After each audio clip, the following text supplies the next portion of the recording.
તો નમસ્કાર ગુજરાત, સ્વાગત છે આપનું આજના તાજા નવા હવામાન સમાચારમાં. વાત કરીએ તો આજે તારીખ 17 જુલાઈ 2025 વાર ગુરુવાર આજના તાજા અને બ્રેકિંગ નવા હવામાન સમાચાર જાણીએ તો ગુજરાત રાજ્ય ઉપર સિસ્ટમનો મોટો પહાડ તૂટી પડ્યો છે, જેને લઈને આજે ગુજરાત રાજ્ય ઉપર વરસાદની શું આગાહી છે જાણીશું. કારણ કે ગુજરાતમાં જે છે તે મિત્રો આજે મિક્સ આગાહી જોવા મળવાની છે, એટલે કે વરાપને લઈને પણ નવા અપડેટ સામે આવી રહી છે, નવા સમાચાર સામે આવ્યા છે. આજનો દિવસ ગુજરાત માટે કેવું વાતાવરણ રહેશે તે પણ જાણીશું, કારણ કે આજે જે છે તે મિત્રો તારીખ 17 જુલાઈ છે અને 17 તારીખના રોજ જે છે તે મિત્રો વરસાદ કેવો રહેશે, કયા કયા ગામમાં આવશે અને કેટલો વરસાદ રહેશે, કડાકા ભડાકા સાથે અને ધોધમાર વરસાદની આગાહીઓ પણ આવી રહી છે, જેના વિશે વાત કરીશું. અને બીજા નંબર ઉપર મિત્રો કેટલીક સિસ્ટમો અત્યારે ગુજરાતમાં નિષ્ક્રિય બની છે, જેને લઈને ગુજરાત રાજ્યમાં આગામી દિવસોની અંદર કેટલીક વરાપ જોવા મળી શકે તેવી પણ મિત્રો આગાહી જે છે તે વરાપને લઈને કરી દેવામાં આવી છે. તેના વિશે પણ મારે તમને કામની અને મહત્વની જે છે તે અપડેટ આપવાની છે આજના આ વિડીયોની અંદર. તો મિત્રો ખાસ વિડીયોને અંત સુધી જોવા માટે અપીલ કરું છું કે જેનાથી જેટલી પણ આ સિસ્ટમ આધારિત મારે તમને માહિતી આપવાની છે વરસાદની તે મળી જાય. તો જોઈ લો મિત્રો, ગુજરાતમાં જે છે તે સિસ્ટમ અત્યારે હાલ કોઈ સક્રિય નથી. ગુજરાત ઉપર જે રાજસ્થાનમાં જે સિસ્ટમ બની હતી તે ધીમે ધીમે અત્યારે હાલ નિષ્ક્રિય બનતી જોવા મળી રહી છે. તેને લઈને ગુજરાત રાજ્યમાં જે છે તે હવે વરાપ નીકળવાની છે. સૌથી પહેલા મિત્રો વરાપ એટલે શું જણાવી દઈએ તો ખાસ કરીને વરસાદના રાઉન્ડો વચ્ચે જે વિરામ આવતા હોય છે, જે બ્રેક આવતા હોય છે, તેને વરાપ કહીએ છીએ, જે ખેડૂતો માટે ખૂબ કામની હોય છે વરાપ. કારણ કે ખેડૂતો ખેતરના જે વધારાના કામ હોય છે તે વરાપની અંદર કરતા હોય છે. તો હવે મિત્રો વરાપની લઈને શું આગાહી છે તો તમને જણાવી દઈએ તો ગુજરાત રાજ્ય ઉપર વરસાદની સિસ્ટમો જે છે તે અત્યારે નબળી પડી રહી છે, જે અમે તમને જણાવશું. અત્યારે જોઈ લો તો મિત્રો આજે આ વાદળોના ઝુંડ જે છે તે ખાસ કરીને અહીંયા ગુજરાત રાજ્ય ઉપર અત્યારે હાલ દેખાઈ રહ્યા નથી. આ બધા ઝુંડ જે છે તે મિત્રો જોઈ લો દૂર દૂર જે છે તે બંગાળની ખાડીના ઝોનમાં દેખાઈ રહ્યા છે. ગુજરાત રાજ્ય ઉપર જે છે તે આજે તો વરસાદ રહેવાનો છે, એટલે કે 17 જુલાઈના રોજ તો ભારેથી મધ્યમ વરસાદ રહેશે.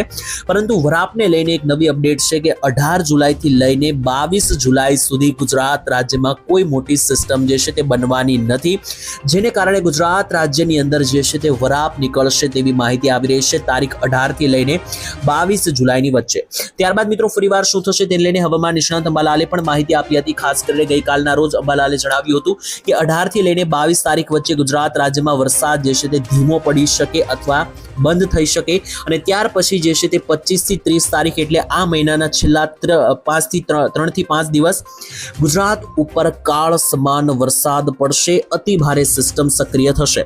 પરંતુ મિત્રો વરાપ પહેલા જે છે તે આજનો દિવસ એટલે કે 17 તારીખનો દિવસ ગુજરાત માટે અતિ ભારે રહેવાના એંધાણ છે. ખાસ કરીને બપોર અને સાંજના સમયગાળા આસપાસ અતિ ભારે વરસાદ પણ નોંધાવાના છે. તેને લઈને માહિતી અને અપડેટ આપવાની છે. પહેલા તો મિત્રો હું તમને સિસ્ટમો સમજાવી દઉં કે ગુજરાત રાજ્ય ઉપર હાલ આજે કેવી સિસ્ટમો બનેલ છે અને કેવું વાતાવરણ બનેલ છે. તો સૌથી પહેલા મિત્રો તમે સ્ક્રીન ઉપર જોઈ શકો, આ સેટેલાઇટના માધ્યમથી તમને દેખાડીએ તો ગુજરાત આપણું અહીંયા આવેલું છે અને ગુજરાતની આસપાસ તમે જોશો તો તમને ખબર પડશે કે જોઈ લો આસપાસમાં કોઈ મોટી સિસ્ટમ સક્રિય નથી. 2 થી 3 સિસ્ટમ જે છે તે નાની નાની દેખાઈ રહી છે. જેમ કે જોઈ લો મિત્રો આ ગુજરાત ઉપર એક આવી નાની નાની 2-3 સિસ્ટમ છે. આ મિત્રો ગઈકાલ સુધી તો મોટી સિસ્ટમ હતી, જે ખાસ કરીને આ રીતે ફેલાયેલી હતી રાજસ્થાન અને પાકિસ્તાનના ભાગમાં. આજે મિત્રો આ સિસ્ટમ જે છે તે ડીપ ડિપ્રેશનમાં ફેરવાઈ ગઈ છે અને નબળી પડી ગઈ છે. તેને કારણે ગુજરાતની ઉપર પણ હવે કોઈ સિસ્ટમ નથી, અને નીચે જુઓ તો મહારાષ્ટ્ર ઉપર એક મોટી સિસ્ટમ સક્રિય થયેલી છે, જે મિત્રો મહારાષ્ટ્રના ભાગોમાં આજે વરસાદ લઈને આવશે અને તેની અસર આજે દક્ષિણીય ગુજરાતના પણ કેટલાક ભાગોમાં થશે, જેમ કે વલસાડ, નવસારી અને સુરત બાજુ જે છે તે આજે વરસાદ રહેવાનો છે. પરંતુ બાકી કોઈ મોટી કે 5 કે 10 ઇંચના વરસાદ પડવાની કોઈ મોટી સિસ્ટમ આજે જોઈ લો તો ગુજરાત રાજ્ય ઉપર નથી. અહીંયા જેટલી પણ સિસ્ટમો દેખાઈ રહી છે મિત્રો એ તમે જુઓ તો ખાસ કરીને બંગાળની ખાડી અને ગુજરાતથી ખૂબ દૂર દેખાઈ રહી છે. અને બંગાળની ખાડીમાં મિત્રો જે લો પ્રેશર બનેલું છે, જે સર્ક્યુલેશનો બનેલા છે, તેને લઈને ગાઢ વાદળો બની રહ્યા છે. જોઈ લો આ મોટા વાદળો બની રહ્યા છે. તેને કારણે આજે ઝારખંડ, પટના, બિહાર, ધનબાદ અને ઓડિશા લાગુ વિસ્તારોમાં તો તૂટી પડશે વરસાદ. 10-10, 12-12 ઇંચના વરસાદો પડવાના છે, પરંતુ તેની અસર ગુજરાત રાજ્ય ઉપર આજે થવાની નથી. હવે મિત્રો એનો મતલબ એવો નથી કે ગુજરાત રાજ્યમાં આજે સંપૂર્ણ વરસાદ બંધ થઈ જશે, કારણ કે જોઈ લો તો ગુજરાત ઉપર જે છે તે નાના નાના વાદળોના ઝુંડ જે છે તે મિત્રો દેખાઈ રહ્યા છે. એટલે કે હાલ ગુજરાત ઉપર કોઈ સિસ્ટમ સક્રિય નથી, પરંતુ નાના નાના જે મિત્રો વાદળોના ઝુંડ ગણવામાં આવે છે. તો આ વાદળો બની રહ્યા છે અને આ વાદળો ફાટવાને લઈને અને આસપાસ મિત્રો જે ભેજ બની રહ્યો છે અને ગુજરાત રાજ્યની આસપાસના રાજ્યોમાં પણ જે વરસાદના ભેજ બની રહ્યા છે તેને કારણે ગુજરાતમાં જે છે તે આજે મોટા પ્રમાણમાં વાદળો આગળ વધ્યા છે અને આ વાદળો જે છે તે ગુજરાત રાજ્યમાં આજે તબાહી મચાવશે તેવું લાગી રહ્યું છે. કારણ કે આજનો દિવસ વરાપ નથી, 18 તારીખથી વરાપ નીકળવાની છે. 17 તારીખે રાત્રિના 12 વાગ્યા સુધી ગુજરાત રાજ્યમાં મેઘ તાંડવ થવાને લઈને મોટા એંધાણ દેખાઈ રહ્યા છે. તો ચાલો મિત્રો એક પછી એક હવે જાણી લઈએ કે કયા ભાગોની અંદર કેટલો વરસાદ જોવા મળશે ગુજરાતની અંદર. સૌથી પહેલા મધ્ય ગુજરાતથી શરૂ કરીએ તો આજે જોઈ લ્યો તો તો મધ્ય ગુજરાતની અંદર 99% થી લઈને 100%ની રેન્જના કાળા ડિબાંગ વાદળો ઘેરાઈ ગયા છે, જેને લઈને આજે વરસાદ કયા કયા જિલ્લાઓમાં પડશે તેની વાત કરીએ તો જોઈ લ્યો આજે દાહોદ, ગોધરા, લુણાવાડા, મહીસાગર, કપડવંજ, તેની સાથે મિત્રો જે ખાસ કરીને ખેડાના વિસ્તાર, નડિયાદના વિસ્તાર, અમદાવાદ, ધોળકા, ડાકોર, નડિયાદના વિસ્તારોથી ઉપર જઈએ તો વિરમગામ અને ગાંધીનગર લાગુના જે વિસ્તારો છે, બાપુનગર છે, દ્રસ્કોઈ છે, આ બધા જ વિસ્તારોની અંદર મેઘરાજા તોફાની બેટિંગ કરવાના છે, તો ખાસ સાવચેત રહેજો. મધ્ય ગુજરાતના ભાગોમાં વાદળીય સિસ્ટમોને ગતિવિધિઓ ખૂબ જ વધી રહી છે, જેને કારણે 17 તારીખે રાત્રિના 12 વાગ્યા સુધી જે છે તે મિત્રો વરસાદની તબાહી મચાવતી આગાહીઓ જે છે તે સામે આવી રહી છે.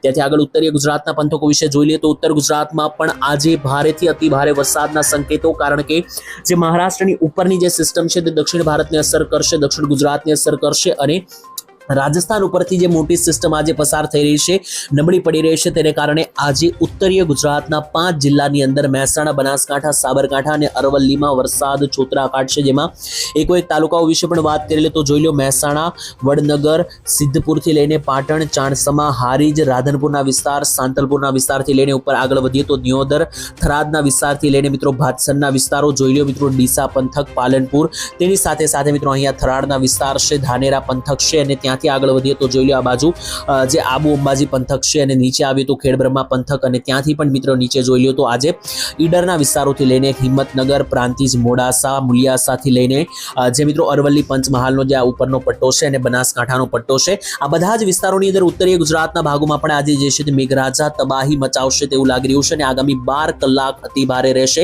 બપોરના 12 વાગ્યાથી લઈને સાંજના 12 કલાક સુધી આજે ગુજરાત રાજ્યના ઉત્તરીય ગુજરાતના ભાગોમાં મધ્યમથી ભારે વરસાદ જોવા મળવાના છે. ત્યાંથી મિત્રો આગળ વધીને હવે દક્ષિણીય ગુજરાત વિશે વાત કરીએ તો દક્ષિણ ગુજરાતમાં પણ આજે જે છે તે મિત્રો કાળ સમાન વરસાદ તૂટી પડી શકે, કારણ કે આજે દક્ષિણીય ગુજરાતના ભાગોમાં પણ જે છે તે મિત્રો અતિ ભારે વરસાદના સંકેતો દેખાઈ રહ્યા છે. જેમ કે જોઈ લો તો આજે મિત્રો બોડેલી, છોટાઉદેપુરથી લઈને વડોદરાના વિસ્તારોથી લઈને મિત્રો આગળ વધીએ તો જોઈ લો મિત્રો બોરસદના વિસ્તાર, ખંભાત, આણંદ અને નીચે આવે તો કરજણના વિસ્તારોથી લઈને જંબુસર, ડભોઈ અને ત્યાંથી નીચે મિત્રો જુઓ તો ખાસ કરીને જે રાજપીપળા, ડેડિયાપાડા, ઉમરપાડા, ભરૂચ અને કોસંબા, દહેજના વિસ્તારો છે, આ બધા જ વિસ્તારોની અંદર આજે જે છે તે વરસાદ અતિ ભારે નોંધાવાનો છે અને તેને કારણે વાદળીય ગતિવિધિઓ અને સિસ્ટમો જે છે તે અતિ ભારે બની રહી છે. 99%ની રેન્જના જે છે તે મિત્રો વાદળો અત્યારે જે છે તે તબાહી મચાવતા જોવા મળી રહ્યા છે.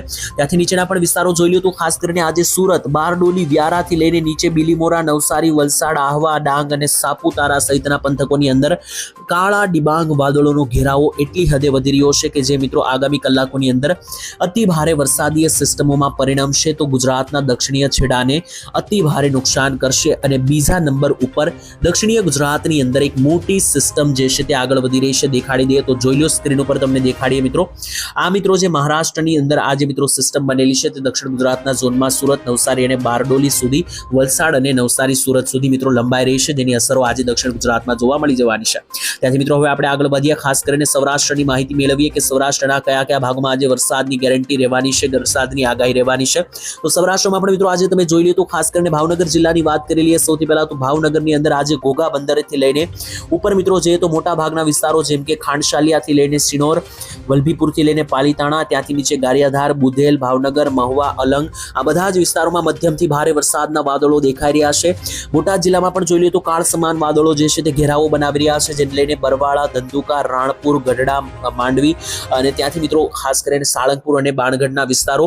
ડાબી તરફ આવીએ તો મિત્રો જે રાજકોટ જિલ્લાના પટ્ટા છે જ્યાં ખાસ કરીને આજે કાલાવાડ, શાપર, વેરાવળ, ગોંડલ, ધોરાજી, ઉપલેટા, જસદણ આ બધા જ વિસ્તારોની અંદર જે છે તે વરસાદ છોતરા કાઢશે તેવું લાગી રહ્યું છે. અને ઉત્તરના બે મોટા જિલ્લાઓ છે ખાસ કરીને સૌરાષ્ટ્રમાં જ્યાં નવલખી, માલીવા, હાલવડ, કુડા, ધાંગધ્રા, સુરેન્દ્રનગર, નળ સરોવર, લીંબડી, મોરબી, વાંકાનેર, થાણગઢ અને ચોટીલા આ પંથકોની અંદર પણ મિત્રો જે ઉત્તરીય પટ્ટો છે સૌરાષ્ટ્રનો, ત્યાં પણ મિત્રો જે છે તે એક મોટી સિસ્ટમ આકાર લઈ રહી છે, જેને લઈને આ ભાગોની અંદર ખાસ કરીને જોઈ શકો મિત્રો સિસ્ટમોના ફેલાવા જે છે તે અતિ ભારે રીતે થઈ રહ્યા છે અને તેને કારણે અહીંયા જે છે તે મિત્રો આગામી કલાકોની અંદર વરસાદો જોવા મળી શકે.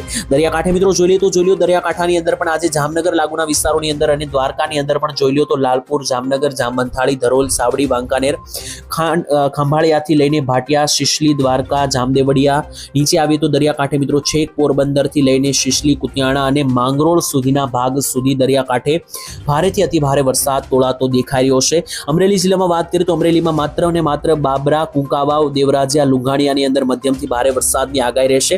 નીચેના જે વિસ્તારો છે જેમ કે સાવરકુંડલા, ધારી, તુલસીશામાં કોઈ ભાગોમાં મોટા વરસાદની આગાહી નથી।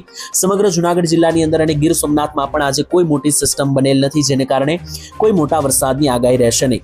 કચ્છ જિલ્લાની વાત કરીએ તો મિત્રો કચ્છ જિલ્લામાં આજે 100% ભાગોની અંદર વાદળો દેખાઈ રહ્યા છે અને જે પાકિસ્તાન તરફથી મોટી સિસ્ટમ બનેલ છે તે કચ્છને પણ આજે અસર કરશે। તેના ભાગરૂપે રાપર, અડેસર, ખાવડા, ગાંધીધામ, ભચાઉ, માંડવી, નલિયા, ભુજ, લખપત અને જે આસપાસના ધોરાવેલા, લોધરાની બાજુના વિસ્તારો છે, આ બધા જ વિસ્તારોની અંદર જે છે તે અતિભારે વરસાદની સિસ્ટમોને કારણે આજે મધ્યમથી હળવા વાદળો અને ઝાપટાઓ જોવા મળી શકે। તો હાલ મિત્રો આજે કયા કયા જિલ્લામાં કેટલો વરસાદ આવશે આ બધી જ માહિતી પૂર્ણ થાય છે। છતાં પણ મિત્રો વિડીયોના અંતમાં તમને એક માહિતી આપી દઈએ, જો તમને ના ખબર હોય, આ વિડીયોમાં તમે સમજી ના શક્યા હોય તો દેખાડી દઈએ તો ગુજરાત રાજ્ય તરફ આસપાસમાં અત્યારે દૂર દૂર સુધી કોઈ મોટી સિસ્ટમ બનેલ નથી, જેને કારણે ગુજરાત રાજ્યની અંદર વરસાદની આગાહી જે છે તે માત્ર આજ માટે છે। 18 તારીખથી વરાપ નીકળશે જે 22 તારીખ સુધી રહેવાની છે। તેના વિશે આપણે આવતીકાલના 18 તારીખના વિડીયોમાં ચોક્કસ વાત કરીશું। એ બધા જ વિડીયો મેળવવા આપણે રહેતા માંગતા હોય તો આપણી આ ચેનલ મિત્રો જે છે સરસ મજાની ઓનલી વેધર આ ચેનલને સબસ્ક્રાઇબ કરી દેજો। આ ચેનલના માધ્યમથી દરરોજ સવારે જે છે તે મિત્રો 6 વાગ્યે આપણે આ ચેનલ ઉપર દરેક સમાચાર આપતા હોઈએ છીએ। તો સવારે 6 વાગ્યાથી મિત્રો કોઈ પણ ટાઈમે તમે દિવસે ફ્રી હોય ત્યારે આપણે આ ચેનલમાં જોઈને મિત્રો તમે વિડીયો જોઈ શકો, જેમાં આખા દિવસની માહિતી આજની જેમ તમને મળી જવાની છે। તો હાલ મિત્રો આજ માટે આટલું જ રાખીએ છીએ। આવતીકાલે વરાપ નીકળશે, ત્યારબાદ કેવી સિસ્ટમ બને છે કેવી નહીં તેના વિશે આવતીકાલના વિડીયોમાં વાત કરીશું 18 તારીખે ફરી એકવાર। ત્યાં સુધી આજ માટે મિત્રો રજા આપશો। ધન્યવાદ। જય માતાજી।